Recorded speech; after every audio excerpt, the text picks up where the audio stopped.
آج بڑی خوشی کی بات ہے، ہمارے درمیان ضلع کے اور صوبہ بہار کے بڑے عالم موجود ہیں۔ ہم اور آپ بھی قرآن کی نسبت پہ جمع ہوئے ہیں۔ حضرت مولانا کامل صاحب کی محنت سے 3 بچہ حافظ قرآن بنا ہے۔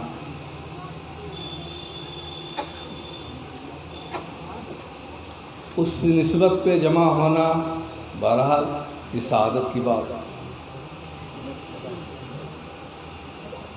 ویسے ہمارے زمانے میں تو یہ بات ہے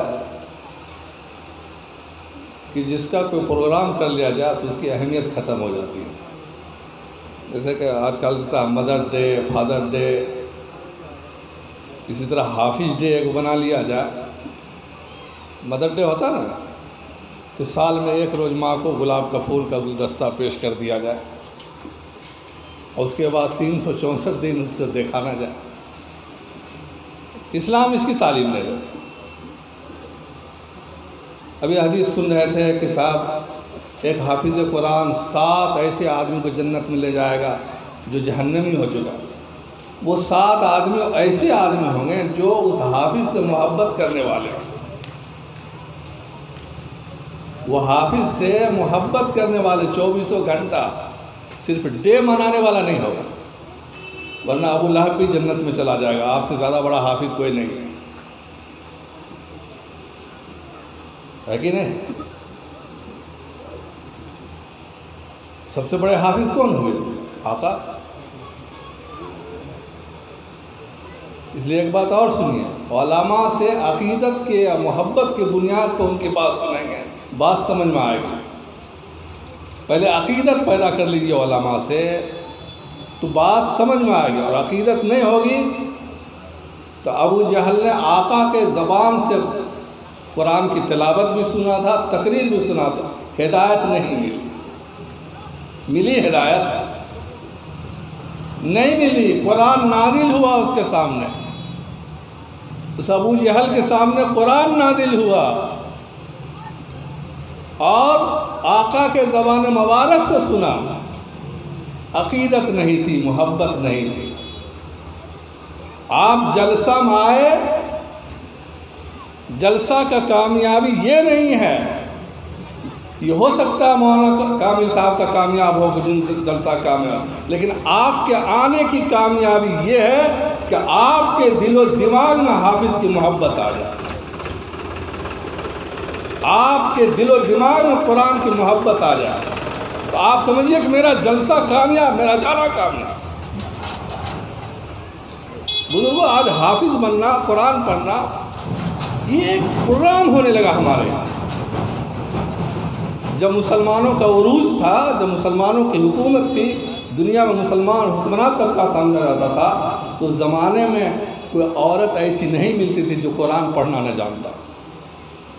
اور آپ کو حیرت ہوگی، قرآن کریم کے 2.5 لاکھ تفسیریں ہیں، اس کا ترجمہ، لیکن بیگوسرائے میں، قاری چک میں اتنی بڑی مسلمان کی آبادی ہے کہ 4-5 بکر کی ماں کھا جائیں گے، لیکن قرآن کا تفسیر لکھنے والا ایک بھی نظر نہیں آئے گا، قرآن کا سمجھنے والا بھی نظر نہیں آئے گا۔ ہاں، قرآن کے جلسے میں جلسہ کرانے والے لوگ 2.5 لاکھ میں 1.5 لاکھ سے زیادہ تو غیروں نے تفسیر کیا۔ 2.5 لاکھ سے زیادہ، 2.5 لاکھ تفسیر ہے قرآن کی، اس میں 1.5 لاکھ تو غیروں نے، یہودیوں نے، عیسائیوں نے۔ ہم تو 100% ابھی قاری چک میں یا بیگوسرائے میں یا ہم جہاں ہیں اس محلے میں 100% کو قرآن نہیں پڑھا سکے۔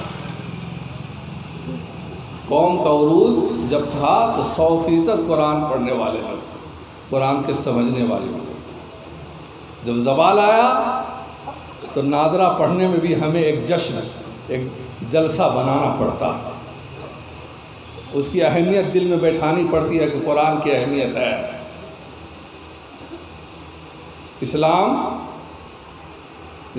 جیسے ہمارا اسلام ہے، اگر آپ کے پاس کوئی چلا جائے کہ ہم کو مسلمان ہونا ہے تو آپ کھوج کے امام صاحب کے پاس لے جائیں گے کہ یہ مسلمان ہوگا، اس کو مسلمان بنا دیجیے۔ آپ جو مسلمان وہی چیز تو وہ مانگ رہا ہے، وہ کہہ نہیں دیتے ہم، کیونکہ ہمارا اسلام خود ہے ڈلم الیقین والا، اس لیے ہم کہا قرآن کے لیے بھی حافظ جی کے پاس، مولانا صاحب کے پاس لے جائیں گے، چونکہ اگر سب آدمی قرآن پڑھیں گے پھر عام کو، اس لیے بزرگوں حافظ کی محبت یہ ہے، اس جلسے کی کامیابی آپ کے لیے یہ ہے کہ آپ کے دل و دماغ، اگر آپ کے دل میں حافظ کی محبت ہوگی تو کوئی بھی قاری چک میں حافظ بنے گا۔ کل اگر آپ کے بدعمالی کی وجہ سے، ہمارے بدعمالی کی وجہ سے کچھ ادھر ادھر جہنم میں جانے کا بنا تو یہ حافظ ہمارے لیے سفارش کر دے گا۔ اور حافظ کی محبت نہیں ہوئی، حافظ حفظوا ہو گیا، صرف جلسہ جلوس میں ایک قرآن دے دیا، ادھر کی شیشی دے دی، ایک رومال دے دیا، ایک نعرہ لگا دیا، یہ محبت نہیں۔ حافظ قرآن سے محبت کی علامت یہ ہے کہ آج سے آپ کے گھر میں قرآن کی تلاوت بھی شروع ہو، اور حافظ کی کبھی توہین نہ کیجیے، زندگی میں بیٹھا لیجئے کہ ہم حافظ کی توہین نہیں کریں گے، یہ آپ کی سب سے بڑی کامیاب ہوگی۔ چونکہ اکابری بہت ہیں، اور عزیزم نے کہا کہ وقت نزاکت خیال، وقت کی نزاکت میں وقت کم ہے، اس لیے ضرورت ہے کہ عقیدت و محبت کے ساتھ ان علماء کی تقریر سنیں گے تو نفع بھی ہوگا، اور اس کو عمل میں لانے کے لیے سوچیں گے بھی، انشاءاللہ اس میں انقلاب بھی آئے گا۔ اور اگر آپ اتنے سارے لوگ ایک ارادہ کر کے اٹھ جائیں، یہاں سے چلے جائیں، تو انشاءاللہ اس بستی میں نہیں پورے علاقے کے لیے اتنے سارے لوگ کافی ہیں۔ 7,000 آدمی چلا گیا اندلس اور قبضہ کر لیا اس کو، 7,000 قاری چک کی آبادی بھی ہوگی۔ اگر ہم سب ارادہ کر لیں ضرور انقلاب آئے گا، اور کہ ہم سب کوئی گھر ہمارا ایسا نہیں ہو جس میں قرآن پڑھنے والا لوگ نہ ہو۔ یہ تقریر سے نہیں ہوگا، یہ مسجد کے ممبر و محراب کے علماء کے چلانے سے نہیں ہوگا، یہ بلکہ آپ کے سوچنے سے ہوگا کہ میرا بچہ، میری بچی، میری بیوی، میری ماں، میرا باپ یہ قرآن پڑھنا جانتا نہیں جانتا تو کوشش کیجیے، آپ کوشش کریں گے اس عمر میں تو آپ کے بچوں کو لالچ ہوگا اور وہ خود بخود پڑھیں گے۔ قرآن تو بہت سارے لوگ 40 سال کے بعد میں ایمان لائے اور انہوں نے قرآن سیکھا کہ نہیں؟ آپ کی عمر 40 سال ہوئی تو قرآن نازل ہوا، شروع ہوا نازل ہوا، لیکن صحابہ تو 40 سال کے بعد بھی ایمان لائے ہیں، لیکن قرآن کے حافظ بنے۔ قرآن پڑھنا عام ہوا، اس لیے عام کیسے ہوگا قرآن پڑھنا، سب کے گھر میں کیسے آئے گا، یہ سوچنے کی بات ہے۔ اللہ تعالی ہم تمام کے دلوں میں قرآن کی عظمت، قرآن کی محبت، حافظ کی محبت عطا فرمائے، اور ارادہ کر کے ہم چلیں کہ ہم جہاں تک ہو سکے گا اگر ہم قرآن پڑھنا آتا تو پڑھیں گے، اور نہیں کہیں قرآن پڑھانے کی کوئی ادارہ، کوئی تنظیم، کوئی مدرسہ قائم ہوگا تو اگر ہم سے تعاون نہیں ہو سکتا تو ہم اس کی مخالفت نہیں کریں گے، ارادہ کر لیجئے، اس لیے کہ قرآنی تعلیم جہاں جہاں ہوگا اس کی مخالفت میں شیطان بڑا انگلی کرتا ہے، اس لیے قرآن کی جہاں تعلیم ہو اس کی مخالفت نہیں کریں گے، یہ بھی تہیا کر کے اٹھنا چاہیے۔ اللہ تعالیٰ ان کی توفیق عطا فرما، وما علینا الا البلاغ۔ جزاک اللہ۔ اب ہم انتہائی